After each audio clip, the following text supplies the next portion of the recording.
سڵاو لە بینەران و بیسەرانی ئازیز، خۆشحاڵم ئەم جارش لە پۆدکاستێکی نوێیە لەگەڵتانە بم.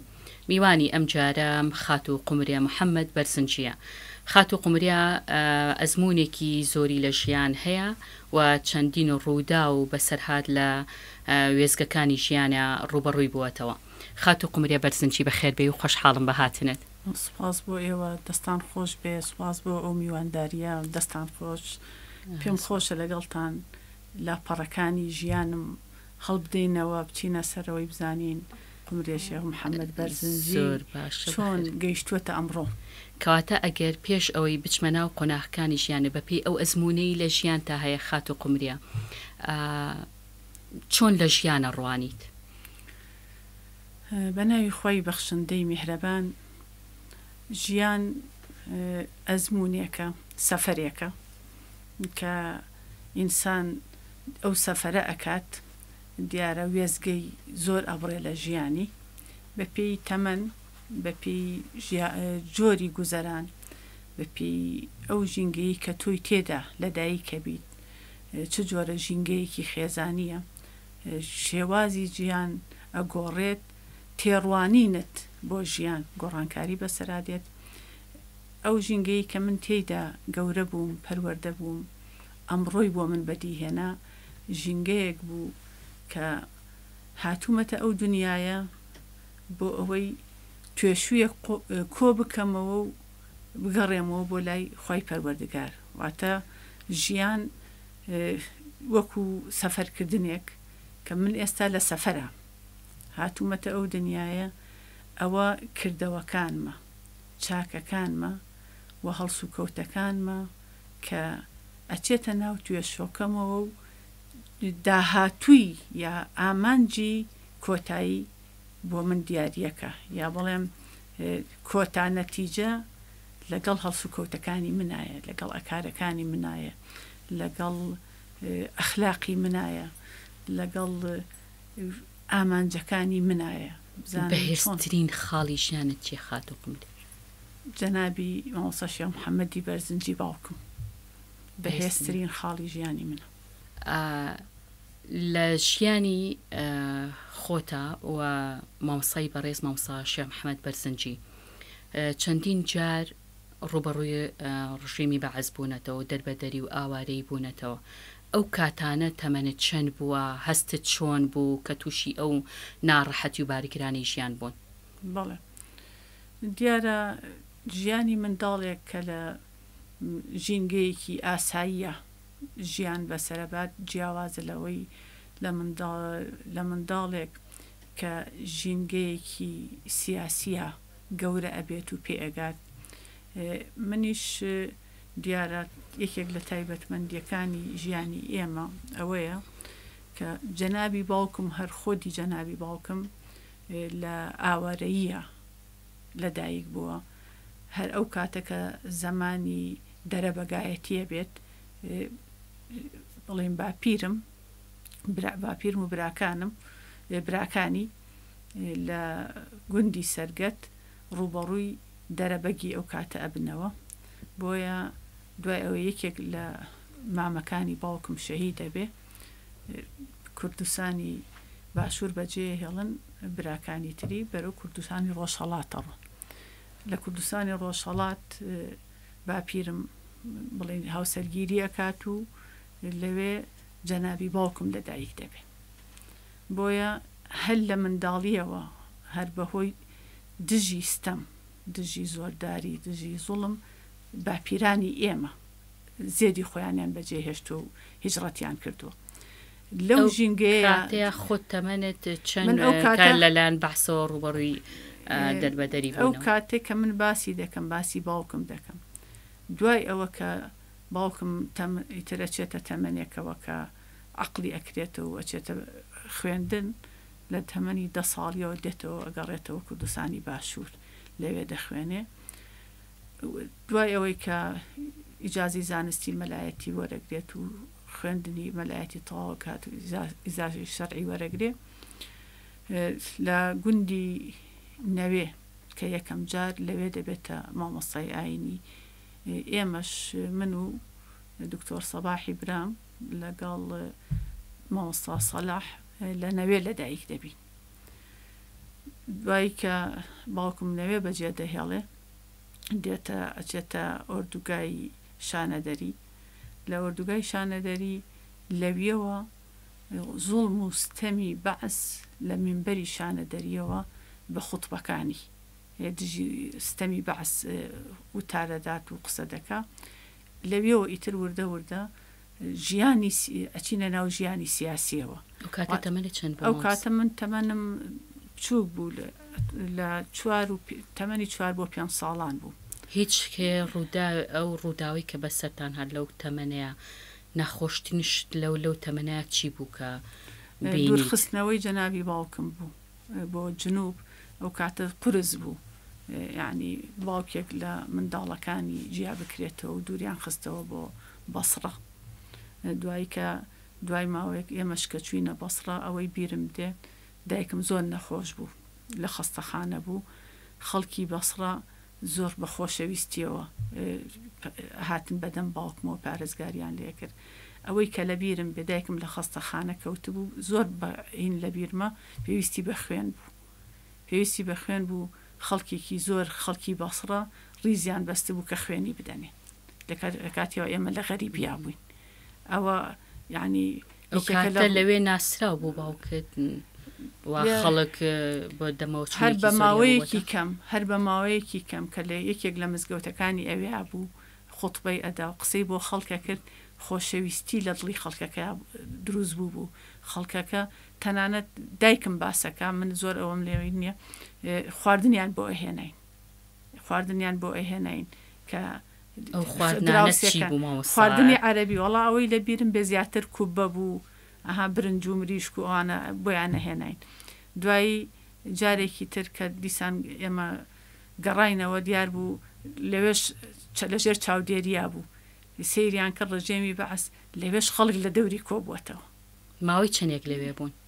ماوەی 2 ساڵێک کە سێرەکەین لەوێ خەڵک لە دەوری کۆبووەتەوە. ئەمجا هێنایانەوە بۆ کوردستان. ئەو کاتە چووە بەرزنجە. باشە لە بەرزنجەش خەڵکەکە زۆر خۆشیانەویست. فەقی هەبوو، ئەوەی هەبوو. بیرم هەیە من کە لە بەرزنجە بووین باوکم جەنابی جار ئەچوو بۆ بەغدا هەویێت هەدیشتی بۆ هێناین. هەدیانە چی بوو؟ وەڵایەکێک لەو هەدیانە کە زۆر دڵم پێخۆش بوو بووکێکی بۆ هێنا بووم.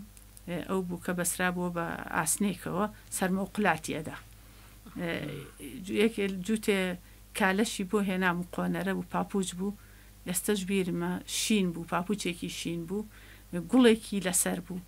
خۆشترین شدەوە بوو کە هاتبووە شەو بوو ئێمەی هەڵنەساند بوو لە خەو هەدیەکانی لە پشت سەرم دانابوو کە هەستام لە خەو سێرم کرد باوکم ئەو هەدیە جوانانی بۆ هێناوم. یعنی زۆر زۆر دڵم پێی خۆش بوو. مامۆستا یەکێک لەو شتانی کە لە ژیانی بەڕێستا هەیە ئەوە چییە کە بە کچی ڕابوون کیژۆڵەی ڕابوون ناسراویت؟ بەڵێ ئەمە چۆن بۆمان باسکەمە چییە؟ بەڵێ دیارە لای زۆربەی خەڵک ئاشکرایە کە جەنابی باوکم مامۆستا شێخ محەممەدی بەرزنجی یەکەم کەس بوو کە ڕابەرایەتی ڕابوونی ئیسلامی کرد و بە ڕابەری پەیوەندی ئیسلامی لە کوردستان. ئەو کاتە تەمەنێت چەند؟ ئەو کاتە کە من ساڵی 83 کە ئێمە بەهۆی زوڵ مستەمی ڕژێمی بەعسەوە دوای ئەوەی باوکم 3 جار دوور خرایەوە، جارێک دوور خرایە بۆ سامەڕە، جارێک بۆ بەغدا، جارێک بۆ بەسڕە. ئەم جارەیان ئیتر بڕیاری ئەعدامیاندا بوو. باوکم ئاگادار کرایەوە هەچەند هاتنە ماڵیشەوە بە شوێنیە، بەڵام ئەو ڕۆژە ئێستش بیرمە ڕۆژی سێشەممە بوو. باوکم لە ماڵ نەبوو چونکە ڕۆژانی سێشەممە باوکم لە مزگەوتی شانەدەری فەقیه هەبوو. بەس بەپی ئەو کاتە نەریتی ئەو کاتە وەزام ئێستا شەروایە فەقیەکان سێشەمان دەرسیان نەبوو. سێشەممان باوکم چوو بوو بۆ سلێمانی بۆ تەعزیەیەک. هاتبوون باوکم بگرن ئەو کاتە ئەمنی بەعس کە هاتن باوکم بگرن ئێمە بڵێن من و برا بچووکەکەم پرسیاریان لێ کردین وشمان باوکمان لە ماڵ نییە.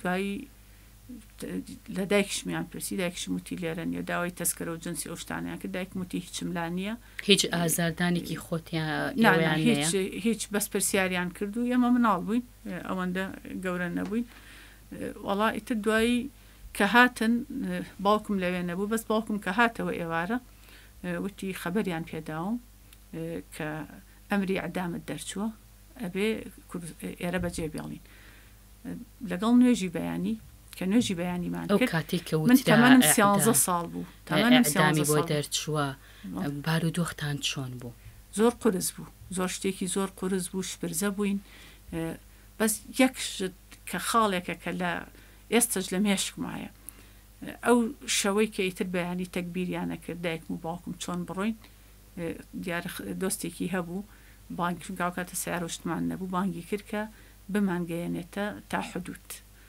باشە بە زووتێ بێ پێش ئەوەی ڕۆژ بێتەوە بڕۆین کە بانگی بەیانیدا لەگەڵ بانگی بەیانیە ئێمە نوێژمان کرد و ماڵمان لە سەی سادەق بوو لەوێ دەرچوین ئەوەی کە بیرمە باوکم هیچ پێی ناخۆش نەبوو مشەوەش نەبوو بەس دایکم زۆر بێتاقەت بوو ئەگریا ماڵ و حاڵ بەجێ ئەهێڵێ ئەو ئەمە چەند جار من ماڵ دروستکەم و ئەبێ بەجێی بێڵم و ئەوانە بەڵام من خوشکێکم هەبوو ئێستا دکتۆرەیە مامۆسایە لە زانکۆی پۆلیتەکنیکی سلێمانی باوکم هەر ئەو ڕۆژی کە لە سلێمانی هاتە بۆ جووتێ قاپقاپ هەبوو پاژنەکەی گوڵی تیا بوو ئەو کاتە تازە بوو ئەوەی بۆ هێنابوو ئەیویست لەگەڵ خۆیان بیهێنە منیش لێ تۆڕەم وتممەی هێنە ئێمە بۆ جیهادە چین بۆ شاخوداغ بۆ جیهاد تەمەنم 13 ساڵێک بوو ئەوە بە کەڵکی ئەو شاخوداخە نایە نەمێش بیێنێ وەڵی تر هەر ئاوە بە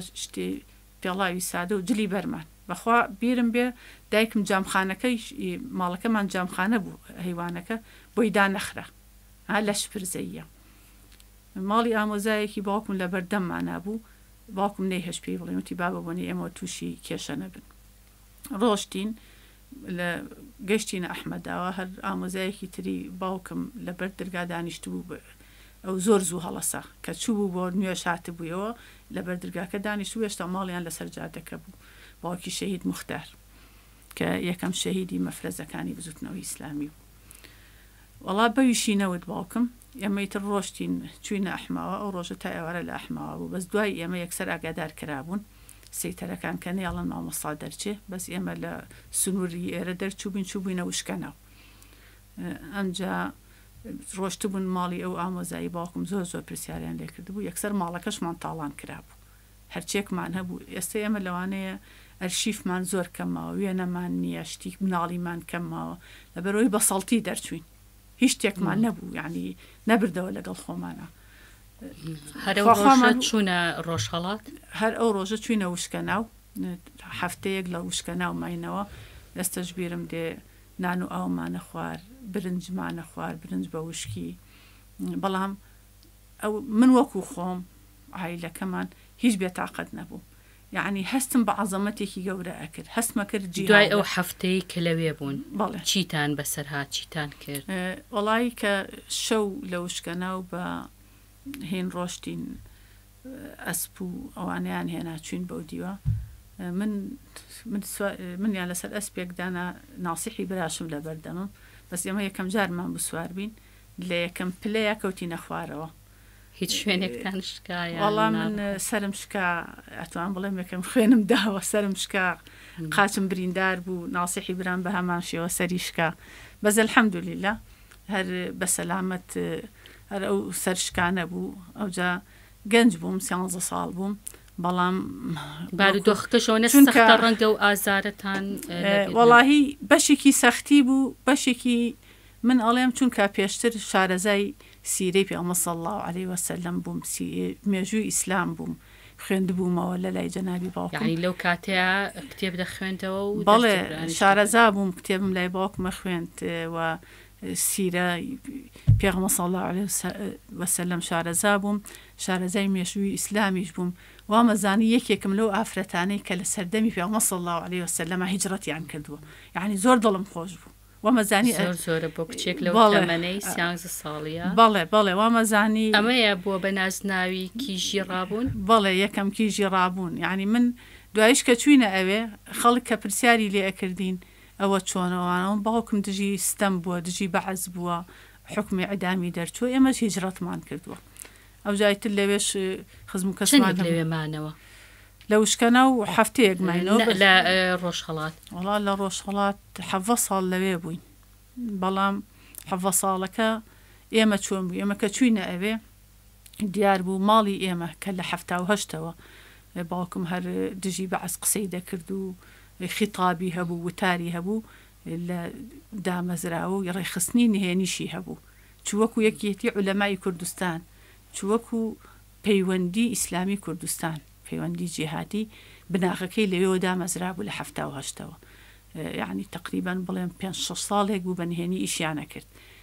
من زۆر جار ئاگام لێ بوو کە ئەچون کۆبوونەوەیان ئێمە ماڵەکەمان الحەمدولillah باش بوو گەورە بوو بەس جێرزەمینێکمان هەبوو ئەو بارودۆخەتان هەبوو ئەو مامۆستا شێخ محەممی بەرزنجی کە بۆ شێوازە هەر لە هەوڵا بوو هیچ لە ڕۆژهەڵاتە هیچ بربەستێک هەبوو یان دژوەستانەوەیەک هەبوو بەرامبەرتان نەخێر پێشوازیمان لێکرا وەکو ئەوەی بڵین الحەمدولillah دوای ئەوەی کە ئیتر ژیانێکی سادە و چونکە خزم و کەسوکارمان لەوێ بوو ناڵێن باوکم مامەکانی بەشێکیان لەوێ مابوونەوە دوای ئەوەی دژی دەرەبە گوەستا بوونەوە لەوێ خێزانیان پێکێنابوو ماڵ و مناڵیان هەبوو لە ماڵی خزمەکانمان ماینەوە بەڕێزشت لەوێ زەواجت کرد منیشە لەوێ زەواجم کرد ئێمە ئەچینە ڕۆژهەڵات لە دوایی هەل لە ماڵی ئێمەیە ئێستەش بیرمە جەنابی باوکم لە تاران بوو مامۆستا عەبدوڕەحمانی نەوڕەسی هات باشە بە تەلەفۆن قسەی لەگەڵ باوکما کرد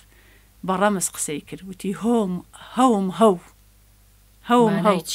یعنی هەر ئەوەم کە ڕێخستنە نهێنیەکەم کە هاتبوو ئیتر لەوێ لە ماڵی ئێمە کۆبوونەوەکان کرا و یەکەم کۆنفرانس کرا و ڕێخستنە نهێنیە دژی حکوومەتی بەعەز بوو بەڵێ دژی حکوومەتی بەعەز بوو دژی زۆڵ مستەمی بەعەز بوو دژی ئەو خیانەتە بوو کە بەعەز لەگەلی کوردیە کرد کە مافەکانی بە کورد نەئەدا جا ئێمە ئەلەویەوە من ئاگاداری ئەو دروستبوونی بناغەی ئەو ڕابوونە ئیسلامیە ئەو جا ئێمە دوای لانگ ماڵی ئێمە بوو بە لانگ بۆ دروستبوونی پەیوەندی ئیسلامی کوردستان کۆنگرەکان لە ماڵی ئێمەیە بوو کۆنفرانسەکان لە ماڵی هەوە بوو ئاگەمان لە زۆر شت بوو ئەو جا سپاس بۆ خۆماڵێکی 100 مەتریمان هەبوو وابزانام 7 مەتری خان و بۆ ئەوی تری حەوشە بوو بەڵام زۆر گەورە بوو هەستمان بە گەورەیە کە جێ هەمووی تیا بوویەوە دوای ئەو خەڵکی ترە هات وەکو ئەڵێن باو بوو وەکو ئێمە بووبووین بە ئەنسار خۆمان مهاجر بووین بەس بووبووین بە ئەنسار بۆ خەڵکی ترکە هات وەکو ئەنسار و مجاهدینی پێشوو ئەنسار و مهاجرینی پێشوو مامەڵمان پێکەوە کرد ئەوەی خۆمان هەمان بوو دابەشمانە کرد پێکەوە ئەوە ئێمە دوو قابلەمەمانە یەکیان بۆ ئێوە یەکیان بۆ ئێمە بێ دوایی ماڵی مامۆستا مەلا عەلی ماڵی مامۆستا مەلا عوسمانی هەڵەبجە ماڵی مامۆستا شێخ لەتیفی بەرزنجی واژەی مامۆستا عەبدوڵەتیفی پێنجوێنی مامۆستا مەلا عەلی بیارە هەموو ئەمانە هاتنە ماڵی خۆمان ماوەیەکی زۆر لە ماڵی ئێمە بوون تا ماڵیان بۆ تەرتیبەکراوە چوونە ماڵی خۆیان ئەو جا ئێمە لەگەڵ هەموو کچەکانە پێم هەستمان بە عەزەمەتە کرد ئەمە ئێمە جیهادەکەین و لە پێناوی خوایە ئەوانە دوایی ئەوە ڕوودا و کارە ساتەکانی کیمیابارانی هەڵەبجە بوو کە ئەو خەڵکە هەمووی ئاوارە بوو ئۆردوگاکان کە کرانەوە ئۆردوگای ئاوارەکان ئەچوین بە پێشوازیانەوە ئێمە لەوێەوە دەستمان کرد بە دەرس و دەوری قورئان دەرس و دەورماندانا وەکو بڵی مەدرسەی قورئانماندانا ئەلەوێ ئێمە دەستمان کرد بە پەروەردەکردن و پێگەیاندن و تێگەیاندن و خول و سێمینار و مناسەبات و مەولود و هەموو ئەمانە لە ئۆردوگاکانەوەتە لە ژێر خێمەکانەوە دەستی پێکرد زۆر باشە مامۆستایان یەکێک لە کاریگەرترین ئەو شتانی لە ژیان تا کە گوێبیستی بووم ئەوە بوو کە لە شاری ئەو کاتی کە ئاوارە بوون و لە مەریوان بوون کاتێککە خوێندنی دیبلۆم تەواوەکەی ئەبیتە یەکێک لە حەوکاریگەرترین مامۆستاکانی شاری مەریوان ئەمە چۆنی بوو کە بووی بە حەوت کاریگەرترین مامۆستاکان بەڵێ وەڵی کە لە شاری مەریوان بووین من دیارە لەوێ کە شەشی عەدادیە تەواوەکەی پێڵێن دیبلۆمم کە تەواو کرد لەبەر ئەوەی بەتوانا بووم ئێلقایەکی بەتوانام هەبوو زانستێکی باشیشم هەبوو چونکە لای جەنابی باوکم خوێندە بووم کە تەقدیمم کرد یەکسەر بە مامۆستای وانە بێژ وەرگیرە. دوای ساڵ و نیوە کە مامۆستای وانە بێژ بووم، هەیئەتێک هاتن لە ئوستانی کوردستانەوە، واتە لە سنەوە هاتن بۆ مەریوان بۆ تەقیمی مامۆستاکان. ئێستا تازە لێرە هەڵسەنگاندنی مامۆستا هەیە، بەس ئەو کات لەوێ هەبوو کە هاتن ئێمە تەقیمیان کردن. دیارە لە هۆڵێکی گەورەیە هەموو مامۆستاکان کۆبوونەوە، هەریە مامۆستایەکیان هەڵەساند شتێک باس بکە ئەوانە. من حەو مامۆستایان دەست بژێر کرد بۆ هەیئەی ئیلمی پێداچوونەوەی پرۆگرامەکان و پەروەردە کە یەکێکیان من بوو. واتە لە هەموو شاری مەریوانە حەو مامۆستا دەستنیشان کرا، یەکێکیان من دەستنیشان کرام. ئێستاش کە ئەچم و ئەوێن خزمەکانم پێمەڵێن ئەگەر تا ئێستا لێرە بمایتایەتەوە بووی بە وەزیری ئامۆزش و پەروەرش، واتە وەزیری پەروەردە، ئەوەندە کاریگەریم هەبوو. خاڵێکی تر کە گرنگ بوو، هیچ ناوی خوێندکارەکانە دەبێریێتەوە مامۆستا؟ بەڵێ ئێستش پەیوەندیم لەگەڵیانە هەیە. ناوێکی دیار کە ئێستش دیارە لەیلا فەریقی خوێندکاری من بوو، پاشان پەروین حەیدەری خوێندکارم بوو، نەرمین ئیزەدی خوێندکارم بوو. نەرمین ئیزەدی و پەروین حەیدەری کچم بوون. کچم تەسەورەکەن مامۆستایەکی 18 ساڵ تەمەنم بوو، بەش خۆشەویستترین مامۆستا بووم لای تەلەبەکانم لە قوتابخانە ناوەندی و دواناوەندیەکان دەرسمەوتەوە. مامۆستایەکی نمونەیی بووم کە لەسەر ئاستی پەروەردەی ئوستانی کوردستان هەڵبژێررا بووم. من ماڵ بە ماڵە چوومە ماڵی خوێندکارەکانم، لەگەڵیانە حیوارمە کرد، گفتوگۆمە کرد. ئێستش خوێندکارەکانم بەشێک لە سەرکەوتنەکانیان بۆ هی منە ئەگەڕێنەوە، لەبەرەوەی ئەوەندە تەعاتوفم لەگەڵیان هەبوو. مامۆستای بەڕێز، ئەچمە یەکێک لەو وێزگانی ژیانت کاری سیاسی لە ناو کۆمەڵی دادگەریە. بەڕێزت ئەوەکو ئەندامی سەرکردایەتی دوو جار دەنگی هەمووانە بەدەستهێناوە بۆ ئەندامی سەرکردایەتی. ئەگەر ئەم جارە کۆنگرە بکرێتەوە لە کۆمەڵی دادگەریە، ئامادەی خۆت بۆ سەرۆکی کۆمەڵی دادگەری هەڵبژێری؟ سەرۆکایەتی کۆمەڵی دادگەری کوردستان، کۆمەڵی دادگەری کوردستان ئەو حیزبە گەورە مێژوویەیە کە مێژوویەکی دێرینی هەیە. سەرەتا مامۆستایانی ئاینی ئەمامە بەسەری ئەمامە سپی سەرۆکایەتیان کردووە، ڕابەرایەتیان کردووە. ئێستش جەنابی مامۆستا عەلی باپیر کە وەک بڵێم برای خۆم، وەک خاڵی خۆم خۆشم دەوێت، چونکە باوکم دەیفەرموو وەکو سەباح خۆشمەوێت. لەبەرەوە من لەگەڵ ئەوەی هەرچەند توانام هەیە دەخۆم ڕادەبینم کە بتوانم ئۆرگانێک بەڕێوە بەرم، بەڵام ئەو ئیجازە بە خۆم نادەم تا جەنابی مامۆستا عەلی باپیر مابێت، تا جەنابیان لە ژیان نابن کە خوا نەخواسە بیت لەوە بکەمەوە خۆم بەربژێرکەم بۆ سەرۆکایەتی کۆمەڵی دادگەری کوردستان. مامۆستا عەلی باپیر تا ئێستا داوای کردو هیچ ئافرەتێک خۆی کاندید کا بۆ پۆستی سەرۆکی کۆمەڵی دادگەری؟ مامۆستا عەلی باپیر نە بۆ خۆی داوای کردووە، نەداوای نە لە هیچ برا و خوشکێکیش کردووە، چونکە ئەوە شتێکە بەشێکی پەیوەندی بە زاتیەوە هەیە. مامۆستاش دەوە ناچێت بێوێت تەدەخولی ئەو بابەتە بکە.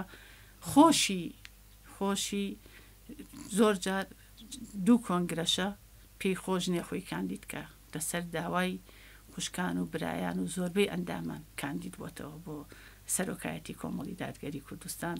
پێگەیەکی بەهێزی هەیە و یەکێکە لە سەرۆک حیزبە هەرە بەهێزەکان لە کوردستانەوە بڵێم تاکە.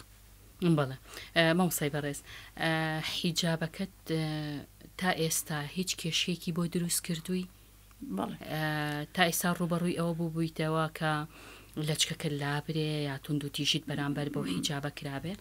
وەڵام من لە منداڵیە کە تەڵەبە بووم پێشەوەی کۆچکەین بۆ ئێرە، جارێک لەلایەن مدیری مەکتەبەکەمەوە لەچکەکەم لێسەنرا، کۆیان کردەوە نەک لەچکی من لەچکی هاوڕێکان و سووتانیە کە ڕۆشتمەوە بەبێ لەچک ڕۆشتمەوە. باوکم پێسێ وتی کوار لەچکەکەت بۆم باس کرد. باوکم ڕێکسەر هەر ئەو کاتە بەیانیەکەی چوو بۆ مەکتەب هەڕەشەی لێکردن، وتی جارێکی تر کەس بۆی نییە لە چک لە کچی من فڕێدا ئەو ڕووداوە بووە هۆی ئەوەی ئەو تەلەبانی کە هاوپۆلی من بوون هەمویان لە چکیان کرد یعنی ئەمە شۆڕشێک بوو لەو سەردەمەیاکە کرا لەم ڕۆژانەشا لە مەجلیسێکا دانیشت بووم شتێکی هەر چیرۆکێکی بچووک باسی کۆمەڵی ئافرێت کۆبوو بوونەوە باسی لەچک و حیجاب و گەورەی لەچک و هەر ئەم ڕووداوەشم بۆ کردن زیرەکەم کۆمەڵی کچی جوانکی لە ئێستا ژوێنم لەگەڵیان گرتووە لە 3 ساڵ و 4 ساڵ و گەورەتر و 6 ساڵوانە هەمویان بەبێ ئەوەی کەس پێیان بڵێ یەکی چوونێکی دەچکێکیاندا بەسەریانە هاتن لە لای منە دانیشتن جا چیرۆک زۆرجار کاریگەری هەیە چیرۆکی جوان کاریگەری هەیە لەسەر دەوروبەرەکە گێڕانەوەی ئەم ڕووداوە کاریگەری هەبوو لەسەر و منداڵانەوە یەکی بە لەچکێکەوە هاتن لە لای منە دانیشتن ڕوودا شتێکی جوان بوو بەلامەوە مامۆستا چۆن ئەڕوانی تا ژنان بارودۆخی ژنان لە هەرێمی کوردستان وەکۆی کە خەو بەڕێزت لە ئەزمونێکی دوور و درێژت هەیە لە کاری ڕێکخراوەی ئەگەر بە کورتی وەڵاممان بیتەوە چۆن ئەڕوانیتە کاری ڕێکخراوەی لە نەکاری ڕێکخراوی دۆخی ژنان لە هەرێمی کوردستان چۆن ئەی بینیت من ئەبڵین هەموو ژنان یەک دۆخیان هەیە نابێت ئەبێ پۆڵینی بکەین باشە کۆمەڵێک لەسەر ئاستی نوخبە لەسەر ئاستی نوخبە لەوانەیە بارودۆخیان باش بێت گەشتونەتە پۆستی حکومی باڵات گەشتونەتە پۆستی پەرلەمانی تەنانە سەرۆکایەتی پەرلەمان مەجموعەیە ژن لەسەر ئاستی ڕێکخراوەی ئیشەکەن ئەوانەی کە ڕێکخراوی جەماوەرین هەڵقوڵاوی جەماوەری کوردستانن پێگەیەکی باشیان هەیە و خزمەتێکیش باشەکەن لەوانە ڕێکخراوی خوشکانی ئیسلامی کوردستان بەڵام ئەو ڕێکخراوانەی کە دەستی دەرەکیان لە پشتە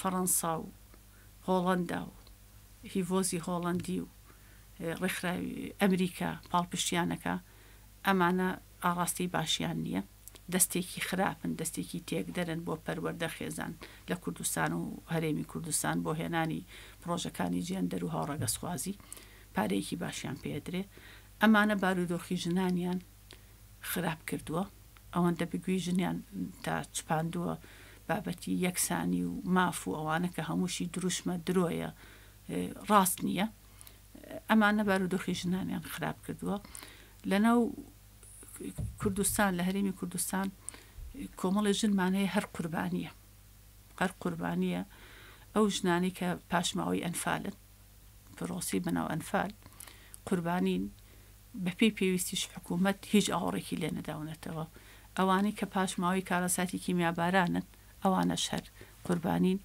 ئەوانەی کە هاوسەرەکانیان لە دەستداوە جا لە شەڕی ناوخۆ بێ یا لە دەرەوە بێ یا بە هەر هۆکارێک بێ ئەمانەش کۆمەڵێ ژنن کە حکوومەت هیچ پلان و بەرنامەیەکی نییە بۆیان لە ئاستێکی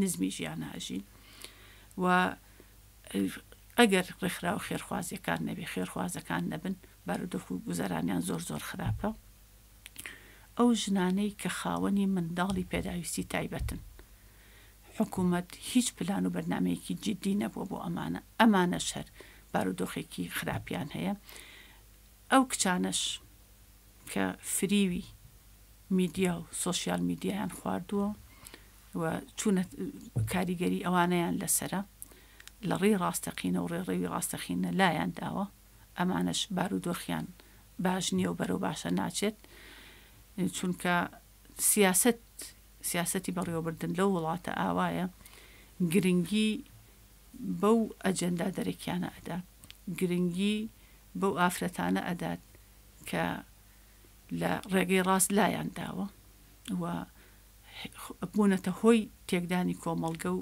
تێکدانی کۆمەڵگەی ئێمەش و تێکدانی ژیانی کچان و ژنانی ئێمە بۆیە پۆڵینکردنەکە ئاوایە ئێمە خراپمان هەیە خراپترینمان هەیە باشمان هەیە باشترینمان هەیە باشترین لە ڕووی مادیەوە لەوانەیە هەمان بێ لە ڕووی معنەویشەوە ئێمە هەمانە کۆمەڵێ ژن بانخواز کۆمەڵێ ژن کە خەریکی خۆیان مەشغول کردووە بە فێرکردنی قورئانی پیرۆز بە فێرکردنی فەرمودەکانی پێغەمبەر صلی الله علیه وسلم بە بڵاوکردنەوەی شریعەتی خوای پەروەردگار کاری بانخوازی ئەکەن ئەمانەش ڕێژەیەکی باشن لە کۆمەڵگەیە و پێگەیەکی باشیان هەیە.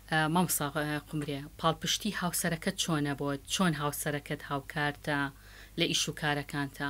بەڵێ لەسەر من بێت حەزەکەم مەدالیای هاوسەری نمونەیی پێ ببەخشم، چونکە هاوسەرێکە لە هەموو قۆناغەکانە زۆر بە گەرمی بە سەختی پاڵپشتمە لە کاری حیزبی، کاری ڕێکخراوەی و ئێستا کە کاندیدم بۆ پەرلەمان، واتە کەسێکی زۆر نمونەیە تێگەیشتووە و لە من تێدەگات ئەزانێ ئەمەوێت چی بکەم لە داڕشتنی خاڵ بە خاڵی بەرنمەکەیە لەگەڵمای. من شاهدی ئەوەت بۆ دەم لە پێش بەرنمەکە بینیم، یعنی بەڕاستی ئەو زیاتر لە تۆ خەمتری بوو بۆ کاربارەکانی تۆ بۆ شارەزای زۆر زیاتر شارەزا لە ژیانی بەڕێزت.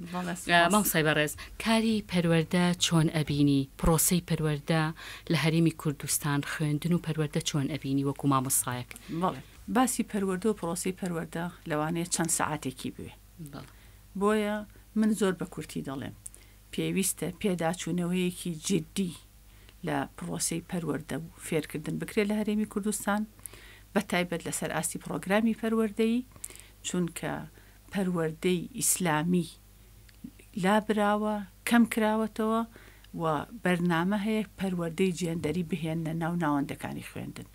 بۆیە ئێمە بەجددی ئەبێ ئیش لەسەر ئەوە بکەین پەروەردەی جێندەری بە هیچ شێوەیەک نەهێڵین بێتە ناو ناوەندەکانی خوێندر، بەڵکو پەروەردەی ئیسلامی گرنگیەکی زیاتری پێ بدرێ، بە شەوانەی زیاتر بکرێ، مامۆستای تایبەتمەندی بۆ دیاری بکرێ. زۆر باشە، زۆر سپاس دەکەم خاتۆ قومرێ شێخ محەممەد بەرزنجی، خۆشحاڵم کە ئەمڕۆ میوانم بووی، زۆر سپاس دەکەم. سپاس بۆ گوێگرتتان، سپاس بۆ بینینتان، هەتا بەرنامەیەکی تر هەر شاد بن.